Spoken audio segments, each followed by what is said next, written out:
3, 2, 1.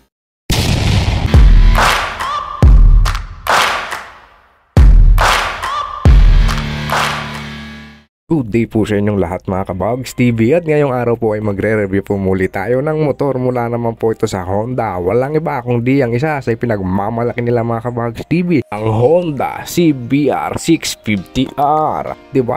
Napakataas ng cc ng mga kabags TV, kaya paniguradong napakabilis neto. At sa video na ito ay malalaman natin mga kabags TV ang kanyang features, specification, pati na rin ang kanyang SRP, down payment at monthly.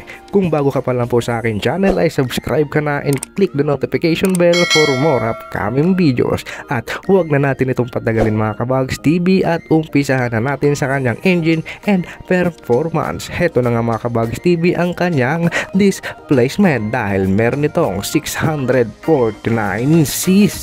Napakalakas yan mga kabags TV. At puntahan naman natin mga kabags TV ang kanyang fuel tank capacity dahil meron itong 15.4 liter. Napakalaki rin ang kanyang gas tank. Napakarami ng pwede mong mailagay na gasolina at napakalayo ng pwede mong marating dyan mga kabags TV. Heto naman tayo sa kanyang exhaust pipes at heto na nga kasi inline 4 na ito mga kabags TV. Meron itong 4x1 exhaust, diba? Napakaganda, solid na solid mga kabags TV. Heto naman tayo dahil meron naman siyang number of cylinder na 4. Pagdating mga kabags TV sa kanyang drive type, syempre naka chain drive ito. At ang kanyang number of strokes ay naka 4 stroke. Dito naman tayo mga kabags TV sa kanyang maximum torque dahil meron itong 63 Newton meter. At pagdating naman sa kanyang RPM at maximum power, heto na nga mga kabags TV at meron siyang 12,000 RPM. Pagtapos ng mga kabags TV, dumiretso na tayo sa kanyang maximum power dahil meron itong 93.8 horsepower.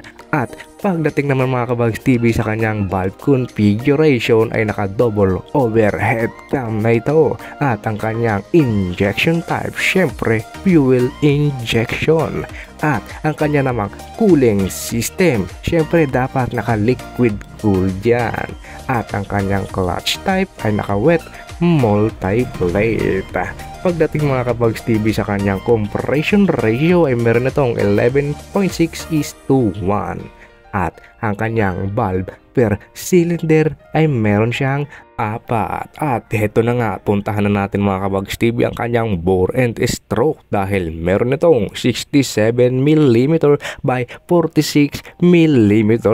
At heto na ang kanyang RPM at maximum torque na nasa 9,500 RPM. Grabe ang bibigat mga kabags TV.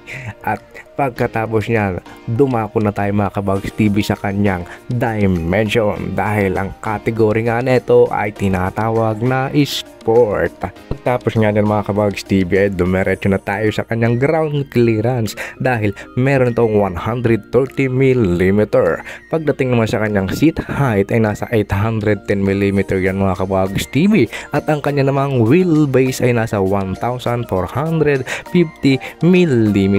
At syempre meron na tong seating capacity na 2. Pagdating sa kanyang height ay meron itong 1,150mm. At ang kanyang width mga kabags TV ay nasa 750mm.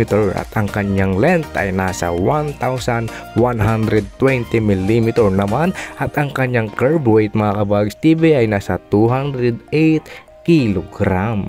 Pagtapos yan mga kabags TV, diretsuhin agad natin ang kanyang fuel and ignition dahil pagdating sa kanyang start option ay naka-electric ito. At ang kanyang fuel supply system ay naka-PGM FI. At syempre, ito na nga ang kanyang fuel type na tinatawag ding gasolina. Pagtapos yun mga kabags TV, diretsuhin na natin agad ang kanyang wheels and tires dahil pagdating sa kanyang rear tire ay meron itong sukat na nasa 180 by 55 ZR17. At pagdating naman sa kanyang front tire mga kabags TV ay meron naman itong sukat na nasa 120 by 70 ZR17. At syempre tire type na ito mga kabags TV ay naka-radial tubeless. Pagtapos yan mga kabags TV, puntahan naman natin ang kanyang chassis and suspension. Dahil pagdating sa kanyang rear suspension ay naka-swing arm na yan mga kabags TV. At syempre di rin magpapahuli ang kanyang front suspension na naka-USD fork. Pagkatapos yan mga kabags TV, rektahin na natin ang kanyang gear and transmission dahil pagdating sa kanyang gearbox ay naka 6 speed dyan. Napakabilis yan mga kabags TV. At heto pa ang kanyang transmission type na tinatawag din na manual. Pagtapos yan mga kabags TV ay puntahan na natin ang kanyang electrical dahil pagdating sa kanyang battery voltage ay naka 12 voltage yan mga kabags TV. O diba pananong panalo ang kanyang specification. Hindi lang yan, pagtapos yan mga kabags TV, puntahan na natin agad ang kanyang features dahil eto na nga umpisahan na natin sa kanyang safety and security dahil hindi mawawala dyan ang kanyang ABS.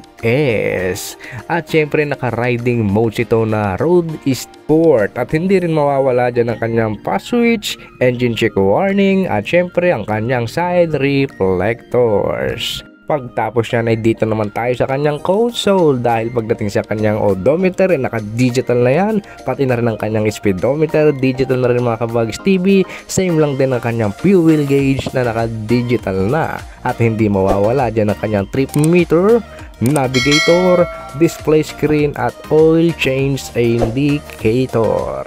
Dumako naman tayo mga kabags TV sa chassis and suspension ng motor nito pagdating sa kanyang features dahil pagdating sa kanyang body frame material ay naka-steel yan mga kabags TV. Pagdating naman sa kanyang seat type ay naka-dual step ito at ang kanyang body frame type ay tinatawag na diamond at hindi mawawala dyan mga kabags TV ang kanyang side wings.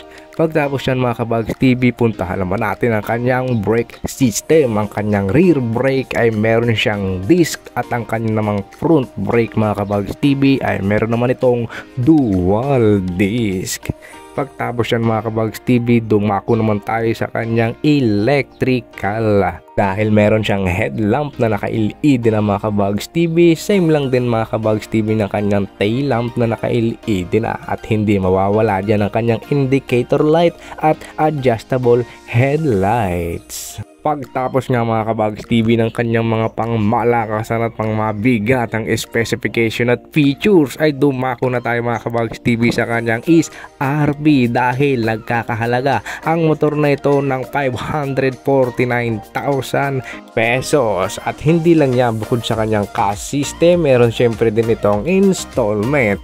Pwede kang mag down payment mga kabags TV na nagkakahalaga ng 121,850 pesos. At pagdating sa kanyang 3 years, meron itong monthly mga kabags TV na nagkakahalaga ng 16,330 pesos. At hindi lang yan, dito naman tayo sa kanyang 2 years dahil meron naman itong monthly na nagkakahalaga mga kabags TV na nasa 22,365 pesos. At ang kanya namang 1 year mga kabags TV sa kanyang monthly ay nagkakahalaga naman ito ng nasa 40,695 pesos.